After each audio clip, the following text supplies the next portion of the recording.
دعا فرمائیں کہ اللہ رب العزت مجھے صحیح صحیح مفہوم بیان کرنے کی اور ہم سب کو اس پر عمل کرنے کی توفیق عطا فرمائے۔ جو آیت مبارکہ اللہ آپ کے سامنے تلاوت کی گئی ہے، الذین ان مکناہم فی الارض، اللہ رب العزت اس آیت مبارکہ کے اندر فرما رہے ہیں کہ زمین کے کسی ٹکڑے کے اندر، کسی حصے کے اندر جب ہم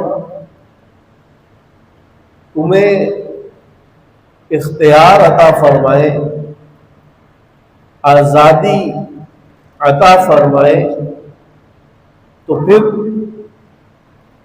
اللہ رب العزت کی عطا کردہ اس آزادی، اللہ رب العزت کے عطا کردہ اس اختیار کے کچھ تقاضے ہیں جو اللہ رب العزت نے اس آیت مبارکہ کے اندر بیان فرمائے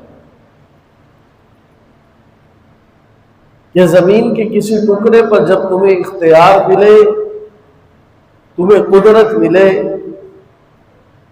تمہیں آزادی ملے، تو تم نے کرنا کیا ہے؟ فرمایا الذین ان مکناہم فی الارض واقاموا الصلاۃ، تو سب سے پہلا کام یہ کرنا ہے کہ نماز کو قائم کرنا ہے۔ نماز کو قائم کرنا ہے۔ اللہ رب العزت نے قرآن مجید کے اندر جہاں جہاں نماز کا حکم دیا ہے وہاں فرمایا اقیموا الصلاۃ، نماز کو قائم کرو۔ یہ نہیں فرمایا صلوا الصلاۃ، نماز پڑھو۔ تو نماز کو قائم کرنا ہے۔ قائم کرنے کا کیا مطلب؟ کہ اس کو اس کے پورے اہتمام کے ساتھ ادا کرنا ہے، اس کی شرائط کا لحاظ کرنا ہے، اس کے سنن اور واجبات کا لحاظ کرنا ہے۔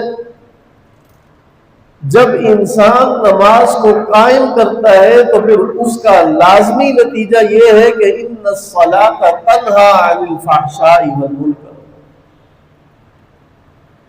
جب انسان نماز کو قائم کرتا ہے تو پھر وہ برائی سے بچتا ہے، رک جاتا ہے، اللہ رب العزت کی نافرمانی سے دور ہو جاتا ہے، اللہ رب العزت کی اطاعت کے اندر آ جاتا ہے۔ تو فرمایا کہ زمین کے کسی حصے میں تمہیں آزادی اور اختیار ملے تو کیا کرنا ہے؟ سب سے پہلے نماز کا قائم کرنا ہے۔ وَآتُوا الزَّکَاۃَ، اور زکوٰۃ کو ادا کرنا ہے۔ زکوٰۃ کا ادا کرنا پورے کے پورے اہتمام کے ساتھ، پوری فکر کے ساتھ، کہ جس طرح رسول اللہ صلی اللہ علیہ وسلم کے زمانے کے اندر زکوٰۃ ادا کی جاتی تھی، پھر جب آپ صلی اللہ علیہ وسلم کا وصال ہوا تو کچھ لوگوں نے زکوٰۃ کا انکار کیا، حضرت سیدنا ابوبکر صدیق رضی اللہ تعالی عنہ نے ان کے خلاف جہاد کیا اور فرمایا کہ اگر کوئی زکوٰۃ میں سے ایک رسی کی کمی کرے گا میں اس کے خلاف جہاد کروں گا، اور جہاد کیا۔ اور اس کا نتیجہ کیا ہوا کہ جب سیدنا عمر فاروق رضی اللہ تعالی عنہ کا دور خلافت تھا، 22 لاکھ مربع میل پر آپ کی حکومت تھی، تو جب زکوٰۃ اہتمام سے ادا ہوتی رہی تو ایک وقت ایسا آیا کہ پوری اسلامی دنیا کے اندر کوئی شخص ایسا نہیں تھا کہ جسے زکوٰۃ دی جائے۔ اس اسلامی سلطنت سے باہر زکوٰۃ ادا کی جاتی تھی، کیونکہ اس اسلامی سلطنت میں کوئی شخص ایسا نہیں رہا تھا کہ جو صاحب نصاب نہ ہو، جو زکوٰۃ کا حقدار ہو۔ اس طرح زکوٰۃ کو ادا کرنا اہتمام کے ساتھ، جان چھڑا کر نہیں۔ اور علماء نے لکھا ہے کہ جب بندہ زکوٰۃ کو ادا کرے سب سے پہلے حقدار اس کے اپنے رشتہ دار ہیں، اپنے عزیز و اقارب میں دیکھے، تلاش کرے، ان کو دے، اپنے ماتحت جو لوگ ہیں ان کو دے، بھلے ان کو تنخواہ دے رہے ہیں لیکن ان کے مشکل وقت کے لیے وہ زکوٰۃ کا پیسہ استعمال کرے، انہیں خود مختار کرنے کے لیے وہ زکوٰۃ کا پیسہ استعمال کرے تاکہ اس امت محمدیہ کے اندر کوئی شخص محتاج نہ رہے۔ اور فرمایا وَأَقِیمُوا الصَّلَاةَ وَآتُوا الزَّکَاةَ وَأَمَرُوا بِالْمَعْرُوفِ۔ تیسرا کام، جب بندے کو کسی جگہ اختیار حاصل ہو، کسی جگہ آزادی حاصل ہے جہاں اس کا دائرہ کار چلتا ہے، فرمایا وَأَمَرُوا بِالْمَعْرُوفِ، نیکی کا حکم کرو، لوگوں کو نیکی کی تاکید کرو۔ گھر میں بندہ ہے، گھر کے چار دیواری کے اندر گھر کے صاحب خانہ ہے، اس کا اقتدار ہے، اس کی آزادی ہے، اس کا دائرہ کار ہے، وہ اپنے گھر والوں کو نیکی کا حکم کرے کہ سچ بولو، جھوٹ نہ بولو، نماز قائم کرو، قرآن کی تلاوت کرو، اللہ رب العزت کی اطاعت کرو، اللہ رب العزت کی نافرمانی سے بچو۔ اور چوتھی چیز فرمائی وَنَهَوْا عَنِ الْمُنْكَرِ، اور برائی سے روکنا۔ رسول اللہ صلی اللہ علیہ وسلم نے فرمایا من رأى منکم منکرا فلیغیرہ بیدی، کہ جو تم میں سے کوئی اللہ رب العزت کی نافرمانی ہوتا ہوا دیکھے، کوئی برائی دیکھے، تو فرمایا فلیغیرہ بیدی، اس کو اپنے ہاتھ سے تبدیل کرے۔ اگر طاقت رکھتا ہے اپنے ہاتھ سے اس کو روک سکتا ہے تو روکے۔ فرمایا فَإِن لَّمْ يَسْتَطِعْ فَبِلِسَانِهِ، اگر ہاتھ سے روکنے کی طاقت نہیں ہے، اختیار نہیں ہے، تو زبان سے اس کو روکے، منع کرے۔ فرمایا فَإِن لَّمْ يَسْتَطِعْ فَبِقَلْبِهِ، اگر زبان سے بھی نہیں روکتا تو دل میں اس کو برا سمجھے۔ فَذَاكَ أَضْعَفُ الْإِيمَانِ، فرمایا یہ دل میں برائی کو برا سمجھنا یہ ایمان کا ضعیف ترین درجہ ہے۔ تو چوتھا حکم کیا فرمایا؟ فَأَمَرُوا بِالْمَعْرُوفِ وَنَهَوْا عَنِ الْمُنْكَرِ وَلِلَّهِ عَاقِبَةُ الْأُمُورِ۔ اب اس آیت کی روشنی کے اندر اگست کا مہینہ ہے، 14 اگست 1947 کو ہمارا ملک آزاد ہوا۔ اللہ رب العزت نے ہمیں ایک خطہ عطا فرمایا کہ جہاں ہم آزادی سے رہتے ہیں، اور اس حصے کو، اس خطے کو اختیار کرنے کے لیے، حاصل کرنے کے لیے جو نعرہ لگا وہ بھی یہی تھا کہ پاکستان کا مطلب کیا؟ لا الہ الا اللہ، کہ ہمیں پاکستان اس لیے چاہیے، ہمیں ایک الگ خطہ، الگ ملک اس لیے چاہیے کہ ہم وہاں لا الہ الا اللہ والا نظام نافذ کریں گے۔ کیونکہ مسلمان جب پاکستان نہیں بنا تھا، روزے اس وقت بھی مسلمان رکھتے تھے، روزہ رکھنے میں تو کوئی روک ٹوک نہیں تھی، لوگ نمازیں بھی پڑھتے تھے، مسجدیں بھی آباد تھی، نماز پڑھنے میں کوئی روک ٹوک نہیں تھی، قربانی بھی کرتے تھے، اور جو اسلام کے، شریعت کے تقاضے ہیں وہ پورے کرتے تھے۔ لیکن الگ مملکت اس لیے چاہتے تھے کہ یہاں نظام رسول اللہ والا نافذ ہو، اللہ والا نافذ ہو۔ اسی لیے جب پاکستان آزاد ہوا تو قائد اعظم محمد علی جناح سے سوال کیا گیا کہ قائد اعظم کے پاکستان کے اندر آپ دستور کون سا نافذ کریں گے، قانون کون سا چلائیں گے؟ تو انہوں نے یہی جواب دیا تھا کہ قرآن کے ہوتے ہوئے ہمیں اور کسی دستور کی ضرورت نہیں ہے۔ یعنی کہ قائد اعظم رحمۃ اللہ علیہ کا نظریہ بھی یہ تھا کہ اس ملک کے اندر نظام قرآن والا نافذ ہوگا، رسول اللہ کے فرمان والا نافذ ہوگا۔ اب اللہ رب العزت نے ہمیں یہاں آزادی تو دے دی، اب قرآن کہتا ہے کہ جب تمہیں کسی خطے میں آزادی ملے تو کیا کرو؟ الذین ان مکناہم فی الارض واقاموا الصلاۃ، نماز قائم کرو۔ اب آج ہم میں سے کتنے لوگ ہیں جو نماز پابندی سے پڑھتے ہیں؟ پاکستان کی کتنی آبادی ہے جو نماز پابندی سے پڑھتی ہے؟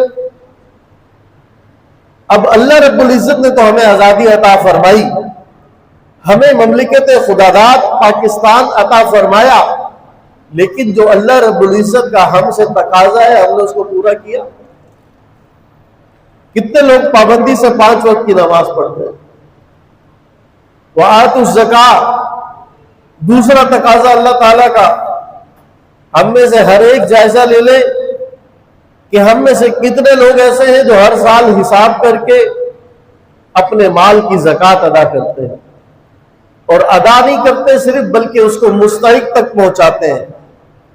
آج کل ادا کرنے کا طریقہ بھی ہمارا یہ ہے کہ جان چھڑواتے ہیں، کسی ادارے کو دے دو جی، این جی او کو دے دو جی، اب وہ کہاں خرچ کر رہے ہیں کوئی پتہ نہیں۔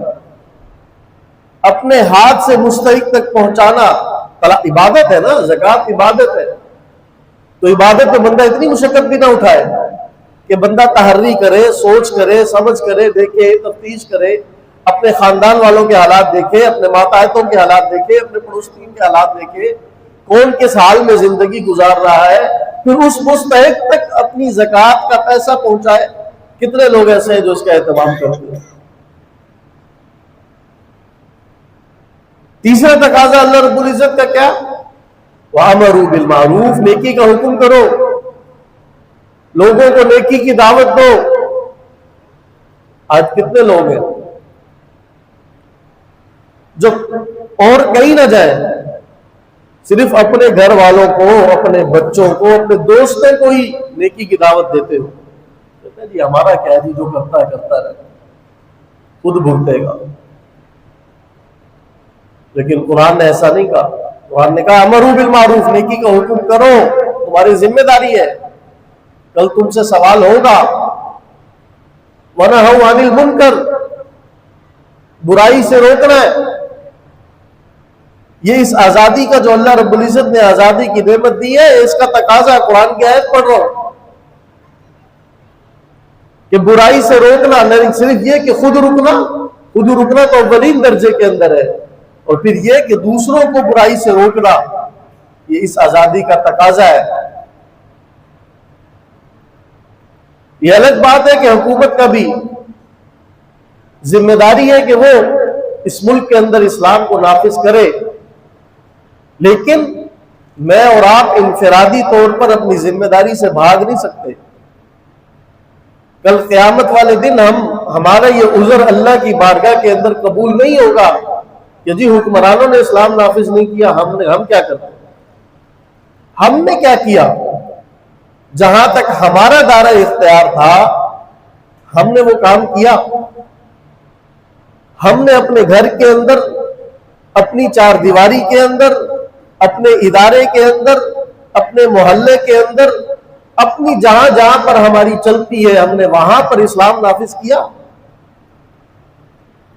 ہم نے وہاں کے لوگوں کو نماز کا پابند کیا، ان کو زکوٰۃ کی دعوت دی، نیکی کا حکم کیا، برائی سے روکا۔ یہ میرے اور آپ میں سے ہر ایک اپنا محاسبہ کر سکتا ہے کہ ہم نے یہ ذمہ داری ادا کی یا نہیں کی۔ اگر نہیں کی تو پھر قیامت والے دن اللہ کے ہاں ہمارا یہ عذر نہیں چلے گا کہ حکومت نے اسلام قائم نہیں کیا، حکومت نے اس ملک میں اسلام نافذ نہیں کیا۔ اور پھر اللہ رب العزت کے ساتھ ساتھ یاد رکھیے کہ ہمیں کل قیامت والے دن ان شہداء کو بھی جواب دینا پڑے گا کہ جنہوں نے اس خطے کے حصول کے لیے اپنی جانیں قربان کی، اپنی جائیدادیں وہاں چھوڑی، مال دولت چھوڑ کر یہاں آئے، کس لیے آئے؟ کس چیز کی لالچ تھی؟ صرف یہ چاہتے تھے کہ ہمیں ایک خطہ ایسا ہو کہ جہاں اللہ کے قرآن کا نفاذ ہو، رسول اللہ صلی اللہ علیہ وسلم کے فرامین پہ عمل ہو، قانون وہ ہو جو اللہ کا اور اللہ کے رسول کا ہے۔ اللہ اور اللہ کے رسول کے قانون کے نفاذ کے لیے یہ خطہ حاصل کیا تھا، اور اللہ رب العزت نے ہمیں یہ نعمت عطا کی ہے۔ اس نعمت کی قدر ان سے پوچھیے جو آج بھی کفر کے تحت زندگی گزار رہے ہیں، کفریہ حکومتوں کے نیچے زندگی گزار رہے ہیں، ان سے پوچھیے اپنی اس آزادی کی قدر جو اللہ رب العزت نے ہمیں عطا کی ہے۔ اور اس آزادی کی قدر کس طرح ہوگی؟ کہ جب ہم اس آزادی کے تقاضوں کو پورا کریں گے۔ دوسری آیت میں نے آپ کے سامنے تلاوت کی، لَإِن شَكَرْتُمْ لَأَزِيدَنَّكُمْ وَلَإِن كَفَرْتُمْ إِنَّ عَذَابِي لَشَدِيدٌ۔ اللہ رب العزت فرماتے ہیں شکر کرو گے میں اپنی نعمتیں بڑھا دوں گا، اور اگر ناشکری کرو گے فرمایا ان عذابی لشدید، پھر میرا عذاب بھی بڑا سخت ہے۔ ہم نے اللہ رب العزت کی اس نعمت کی قدر نہیں کی اور اس کا شکر نہیں کیا، اس کی اطاعت کر کے، اس کی بندگی کر کے، اس کے تقاضوں پر عمل کر کے، تو آج ہم ہر طرف سے پریشان، امن و امان کے معاملے میں پریشان، معیشت کے معاملے میں پریشان، موسم کی تبدیلیوں کے بارے میں پریشان، فصلوں کے خراب ہونے کے بارے میں پریشان۔ آج کون سی پریشانی ہے جو ہم نہیں بھگت رہے؟ لیکن اس کے باوجود اللہ ہمارے حال پر رحم فرمائے، ہمارے دل ایسے سخت ہو چکے کہ ہم پھر بھی اللہ کی طرف لوٹ نہیں رہے، ہمیں پھر بھی اللہ کی توبہ کا خیال نہیں آ رہا، ہم پھر بھی اسی سوچ میں ہیں کہ اگر یوں کر لیتے تو یوں ہو جاتا، یوں کر لیتے تو یوں ہو جاتا، اس کو اس طرح روکا جا سکتا تھا، موسم کے اس اثر سے اس طرح بچا جا سکتا تھا، معیشت کو اس طرح ٹھیک کیا جا سکتا تھا، امن و امان کا مسئلہ یوں حل کیا جا سکتا ہے۔ ہزاروں تجاویز ہیں، لیکن ان ہزاروں تجاویز کے اندر کوئی یہ کہنے والا نہیں ہے کہ ہم اللہ کی بندگی کے اندر آ جائیں، اللہ کی اطاعت کے اندر آ جائیں، اللہ کی حکومت کے اندر آ جائیں، اللہ کو اپنا اصل حکمران مان لے۔ اس کی جو تقاضے ہیں اللہ رب العزت نے اس آزادی کے بدلے میں ہم سے مطالبے کیے ہیں، ہم ان مطالبوں کو پورا کرنے والے بن جائیں تو یہ سارے کے سارے مسئلے حل ہو جائیں۔ اللہ رب العزت مجھے آپ کو عمل کے توفیق